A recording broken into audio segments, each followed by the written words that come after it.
RBL Music exclusive. I grew up like a savage.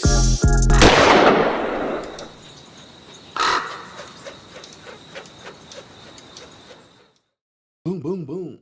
And I looked right into it and hit me and went blind instantly. And I'm strapped everything. I got on a hoodie like this, my gun in here the whole nine, and I just dropped to the ground. And man, my boy ended up, I'm like, I'm shot. My boy Tone ended up grabbing me, took me around the back of the building. And they just like, he like trying to see my eye. Like, let me see, open your eyes. I'm like, man, I can't see nothing. And a buckshot that hit me in my other eye too, so it was blurry in this eye, but I totally lost vision in my other eye. And yeah, he ended up squatted me to the hospital, put me in the car, and man, we high speed and got there.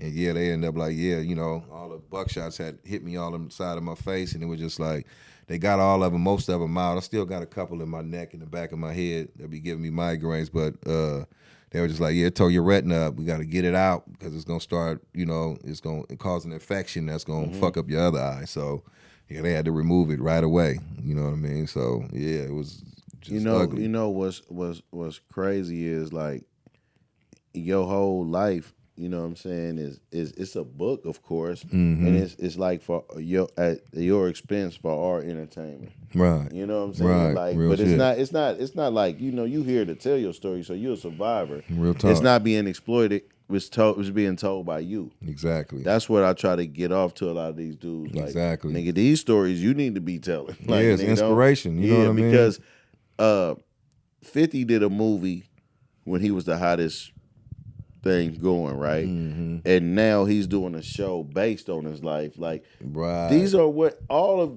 people that been through this and had actual careers need to be exploring, right? Exactly. So this Real is a talk. series, this is a movie, because going through what you're going through and them creeping up on you, slipping through all that ooze y'all had on y'all, Right. and actually being able to hit you right, coincidentally like your father, tying the storyline together, coincidentally like a Boys in the Hood, we talking about niggas had 12 gauges. Like, right. it was choppers around, it was AKs. Yeah. They was letting off everything. It just wasn't many Drakes and shit everywhere. Like, nah. Yeah. Nigga got a now it's different. Pocket, it's different now. Shit, these niggas around here with switches and shit. These niggas switch, ain't no regular Glocks. Switch on in the car on the way there.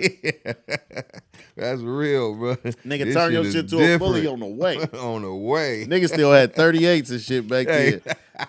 Hella 9s and snub 380s. noses and shit. Yeah, shit. Niggas just had the little Rugers. I don't even know if they had Glocks back then. Right. There with Rugers. This and nigga shot a 12 Mossbergs gauge. and shit. He done shot 10 niggas in the crowd. Hey, he did. Bloose. He hit about 10 niggas too. That nigga hit 10 niggas. Them motherfuckers you know what I doing mean? damaging shit. Hey, niggas was hitting niggas with the motherfucking them double-eyed bucks. Man. Boy. Niggas was loading them motherfuckers up with bird shots, buck shots, them slugs. They was mixing it up. Bucks. What that motherfucker used to be called? A kill, some shit. Them motherfuckers. Now you talking about the ones with the big ass barbarians in it? That's the slugs. That's what I'm talking about. Man, come on. Motherfuckers be going to big five and shit and getting them motherfuckers back in the day. Nigga, you shooting deers or humans, nigga. You niggas shooting. Real talk. But getting hit like that and going to they draw you to general. Yeah, straight to general. Yeah. Like, are you feeling pain on the way, or is it like you still in shock? It was like motherfuckers threw hot grease on me. That's what it felt like. Shit, because they was like about a half a block away. So as soon as they hit that shit, I got the nice impact of that shit. It was like getting hit with hot grease. Like motherfucker just threw a frying pan on the motherfucker. So that shit was I felt pain all the way. Closer, your whole head. Oh yeah. Hell yeah. Thank God it wasn't. But yeah, that like I said, the motherfuckers they let off though. I heard about maybe 6 shots, and I was around behind the building. My boy was dragging me because I tried to run. I went instantly blind. I tried to hit the step and I kind of fell, grabbing my shit, and my boy grabbed me up though, because I was like, man, I'm shot. Yeah. So yeah, when he got me in the car, and my nigga Tone, man, he's a driver. Boy, that boy, He know how to, man. Anybody that know Tone Tucker, man, rest in peace to Tone Tucker, man. You know, E40 gave him a shout out because he got killed by Vallejo police. You know, in Vallejo back in the days. Rest in peace. E40 put him in the rap, man. And yeah, my boy Tone Tucker was the driver. We used to call that boy the driver. He had handles, man. He got me. I got that motherfucker. I got there in about 10 minutes. You know what I mean, from Harbor. Did you when they told you had to get the prosthetic eye? What was your reaction? Like, did you what was you thinking? Was your mind like, let me adjust to this, or just straight revenge? No, it was straight revenge. While I was in there, that's all. You know, police trying to come in and talk. You know, I got my niggas out there like giving me that little nod, like, you know what I mean? Motherfuckers coming to the room like, nigga, we got to. You know, especially when they found out, you know, I had to have my shit removed and all that shit. And yeah, it was one of those things where I wanted to get niggas bad, man. That's all I wanted was revenge. You know what I mean? Especially once I came home, going through all that after the surgery, all that fucking pain I was going through, and got to go through that whole procedure of just the self-conscious part too, just like. You know, then at that time, shit, the 3D shit coming all out. I ain't experienced that shit. That's when it started really fucking with me. Where the 3D movies and all that shit is now coming out. I think it was Creature from the Black Lagoon or something was the first one where you had to wear the red and blue, glasses, and I couldn't experience none of that shit, man. You know what I mean? So it started fucking with me a lot, you know, and just getting kind of like going through the juvenile. You know, I went to juvenile right after I got out, got caught up again. Trying to go on one, got caught with guns and shit, and in juvenile I had the all white prosthetic in before the doctor made my shit, and yeah, this motherfucker getting talked about, you know, a few more niggas talking shit. I'm in B5, motherfucker. Oh, look at Cyclops, nigga. That's the nigga that got shot, and woo, this nigga, that, you know, just shit like that. Right. But yeah, man, that shit really fucked with me. It made me want to get on him, and I knew exactly who did it. You know what I mean? I seen a nigga. You know, like I said, when I heard the tire screech, I turned around. I seen who was driving. I seen who was leaning out the car. I seen all the other cars falling behind. Then it just boom, blank. He the actual nigga that in that incident on 3rd though. He the one that got stomped out. Yeah, he the one got stomped out. Yep. Right. Yep. So that's what I mean. Like when I'm saying like movie, like nigga, that ain't nothing you make. That ain't nothing like, you know, we watching these movies and shit. They adding shit. Right. Exactly. We ain't no sauce on this shit. He that nigga. Yeah, he was at one. Right. You know, front and center. Right. Boom. Boom. Boom. Right. And you know, I had action at getting him later on too. That nigga was on drugs. He was in Army Street slipping, man. I could have actually got him, you know what I mean? But I was just on different time then. I was just like, man, my boy called me like, blood, guess what? That nigga up here. I'm like, what nigga? He like, nigga that shot you. I'm like, you lying. And I'm down there, got 2-3 niggas down there. I'm loaded up at the house. I'm at my baby mama house over there. I'm like, damn. Like, bloody out here right now, you on the 5th or 6th floor, one of them floors over there in Army Street. They had the little tower. And I was about to go get this nigga, man. I just said, man, let that nigga be. But, you know, because my boy told me, he said, bloody up there getting high. This nigga on heroin and shit. This nigga nodding off and all that old shit. And I was just like. That one wasn't even satisfied. It wasn't, exactly. You know what's crazy? Exactly. You know what's crazy is like, and it's crazy we even exploring this like that because ego, right? Like, if he would have been a different person, living a different life, your ego could have even amped you up to be like, oh yeah, fuck that nigga, like, you know what I'm saying? But he like kind of like his karma whooped him. Whooped him, exactly. That's right? Exactly how I felt, man. And that leads me to the other transition about helping facilitate stopping the San Francisco gang wars, right? Like, what gave you that motivation? To be honest, it was not only was it the song, but it was my boy Lonnie Green. Shout out to Lonnie Green. He was part of Demons of the Mind. You know, the little strut. Yeah, Pop, right? My boy Pop Tart, man. He's still doing it to this day. Shout out Pop Tart. I just hollered at him. Yeah, he was the one that kind of like Black, like, bro, you gotta, you know, you got the blood. You the only one could bring this shit together. You know, motherfuckers respect you, and I think it'll be a good look, bro. You know. You got the Bammer weed.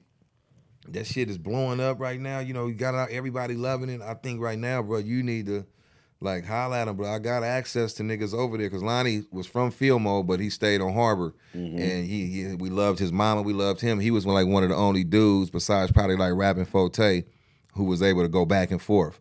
Rappin' Forte stayed up on Kiska, his mom and them, and his sister and them. So they was able to come back and forth from Fillmore to Hunters Point, and motherfuckers didn't even think about doing anything to him because they was locked in with some of the solid dudes over there, you know, who had respect. So Lonnie, me and him were just outside talking in front of his house, and I thought about it, and I was just like, damn. I was like, yeah, I don't know. I was like, man, let me think about that. And, you know, he said, bro, I'm telling you, bro, this shit will be big if you can just stop this shit. I think it'll do good, just, you know, just for the music and everything. And yeah, I thought about it. Ended up hollering at my boy Nard. You know, I was just like, I knew I couldn't just do it by myself. I had to have somebody else because it was, you know, you also got Oakdale, West Point. You know, I could speak for Harbor, but then I'm thinking like, you know, I got to talk to a few more cats just to see how they feel. When I hollered at Nard and them, they were just like, bro, you know, I got you. Whatever you want to do, shit, you know, man, you know, we could do whatever. And I was just like, yeah, I just want to reach out to them and just like any motherfuckers that got problems, they can shoot the fade. We do the one-on-ones. If anybody, because a lot of times when you put niggas in that position to have to shoot that fade, they don't got no problems. But if it's time to gang, you know, bang a nigga out, they all with it. But then when you get to like, bro, okay, who you got a problem with? Okay, now fight this nigga one-on-one. Nigga, oh, no, I ain't got no problem. I don't want to, you know what I mean? That shut shit down immediately. So, and that's kind of like what we did. I ended up, you know, had Lonnie hit him up the next day, like, yeah, blood, reach out to him. So he ended up calling Pigskins and them over there, Rackling, few niggas, few of they Raptables. And I said, bro, y'all got my word. Come over to Harbor. It's good. You know, we just gonna, you know, we just ready to just, you know, just man, bring the truce and, you know, see if motherfuckers got problems with motherfuckers, they can shoot that fade. And they was like, all right, we gonna take your word on it. And him, it was JT, the bigger figure, all them niggas, I didn't know him at the time, but they all came up there deep too. Them niggas came up there like maybe 30 deep. And yeah, a lot of motherfuckers start pulling up from West Point, Oakdale. They was coming to say like, look, y'all see them film on niggas? Like niggas was coming to like warn us and shit that they seen the cars and shit. When they pull up there, they see them niggas parking out on Harbor. They like, oh shit. So yeah, we, you know, niggas get out, motherfuckers talk, and you know, a few of us just all just like letting it be known, like, bro, we doing a truce. Any niggas got problems with it, let it be known right now. You know what I mean? Niggas can shoot them fades, you know, get them up right now. And everybody was quiet. You know, nobody said nothing. Them niggas hung out for about an hour. We chopping it up, talking shit, catching up. And the next, I say about a week or so later, maybe 2 weeks later, we was at the Stone together performing. You know what I mean? Damn. And yeah, the rest was history, man. And Sunnydale ended up falling in a little bit later, probably during the shows at the Stone. A few dudes start popping through from Sunnydale, and then that was just like an automatic truce. You know, we never really called a truce with them. Right. But it was just something that kind of like, since it happened with Fillmore, it kind of happened with them. It just was like a natural thing that took place, and we all was just hanging out, man. Us, Sunnydale, Fillmore, all at the Stone, us, GOP, few of us, all of us performing at fucking the Stone, and I think probably maybe a week or so after that, we was back down there again with Andre Nicotina. We was down there with Sir Mix-a-Lot and the Gov and the Richie Rich and them. That's the one I got on footage. I got the footage from that show. Okay. So yeah, we was man, it was a best move I could have made, man, doing that shit, because it brought unity, and all them niggas rallied behind my shit and helped push the shit. You know what I mean? Shout out to Forte and Cougnut. Yeah. Shout out to all the people that came before y'all. Huey MC that actually made an impact. But for me, for most of us, we got to look at that moment as the turning point in San Francisco hip hop. Yeah, it opened the doors for a lot of people. To do what they needed to do, especially since like Bammer Weed was so big, right? And that album was so monumental. You know, meeting Mr. C. You had these songs as your demo. Right. And so, which explains why he's on a lot of the third verses. Right. Even the lesson to be learned is like the beat is flipped. Right. You know sort of like a Psycho. Yeah, he's not even like on more like an Orgy. Right. And you you know, Budweiser, you know, I don't want to leave him out. I don't want to leave TC out and how this process happened. But you was making beats. TC took you to another level. Whole nother level. Without TC, man, I wouldn't have the technical parts down. Like, he got me into like the mixing engineering part of it, you know, just knowing how to stretch samples and program them into the computer because I didn't have no computer at the time. He had that Atari computer, and that was like new to me. He had the Emacs and all these different modules that I wasn't up on. I had a little 4-track, and I'm recording, bouncing tracks over. We record on 3 tracks and then record those over to 1 so we could free up tracks. And I had the SB12 of like 2.4 seconds or something. I had to speed the record up and doing all I'm doing all that type of shit. Like Bammer Weed, that full sample I couldn't get until I got the TCs. I only had a portion of it. And it was still dope, but it got even doper when I got the TCs. And when I switched it from No Bammer joint to No Bammer Weed, it just took it to a whole nother level. But yeah, TC, man, without him, I definitely wouldn't have elevated my game as far as on a producer level. So Mr. C came before you got to TC, or while you was at TC? Not before I got there. Before you got there. Yeah, before I met TC, he was up there. Probably. I think Mr. C came like around the end of '91, like right before I went in to do the album. That's when I met Mr. C. He was around. He was probably there a couple months before we actually went to go record. We did a Hit Squad New Jack song. We was called the Hit Squad at first, and then we did a song called Hit Squad New Jack where it was his solo I did for him, and he busting all these little lyrical verses on it and shit, dropping all type of punchlines and shit. And after that, I was like, yeah, he the one. And that's when we started looking for TC. I started getting on a hunt. But we went to go meet him over there. And, he was still in Lakeview at I think it's Bankroll Studio. They was over there still, I think, finishing off some stuff for IMP for Coog Nut and them. And he was like, yeah, I'm moving over there. He said, I actually stay in Hunters Point, and I'll be over there in about a week. He said, y'all can come see me and we'll get started. And we was off to the races. Then as soon as he moved the studio out, they shut down in Lakeview, moved back to his house over there on I believe it was Revere or Shafter he was at. And yeah, it was on. After that, we got over there and never left. We was living at TC house. Yeah, I all of that story is just like, season 1 might be just right. You know what I'm saying? Pops and moms and right. You know what I'm saying? Exactly. And before we get too far into the story, I don't want to leave none of this out too. It's like Booby, when y'all got to actually was like living in the house. Shout out the lady. What's her name? Mama Rose. Mama Rose. Yeah, that's my grandmother, man. Shout out she Mama took us Rose. in. Yeah. And for that, you know what I'm saying? Because we need people like that to look out. You know what I'm saying? Real talk. Real talk. Mama Rose brought y'all in, and then is like and you knew Booby before, or this is the No, I knew him before. You know him before? My mama and his mama, her sisters, it's like maybe like 7 of them or something like that. Booby and her family, because they was a big family staying in the 4-bedroom. They had one of the end houses, the bigger ones. We had a 3-bedroom, they had a 4, and they was in there kind of deep.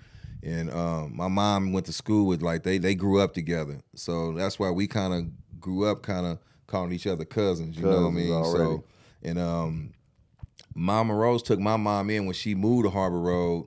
She seen she was young with me when I was a baby, so when she had to go work in that Seas Candy, whatever, she'd babysit me. So that's why as soon as I could walk and talk, and I'm up 2-3 years old walking, I'm walking around with Boob in there in their house. She watching me till my mom come home. So I kind of always grew up thinking we was real cousins until I started paying attention. Like, wait a minute, that's my mom's mom. That's my dad's mom. I'm like, wait, Mama Rose is not really my grandmother, like, you know what I mean? So I started putting 2 and 2 together, and I knew that we was play cousins. But yeah, I grew up in their house, you know what I mean? With them. She raised me and my 2 brothers, and had, whooping our ass, taking us to Sunday school, trips, feeding us. We there with them on Thanksgivings, and I mean, we was a family, you know what I mean?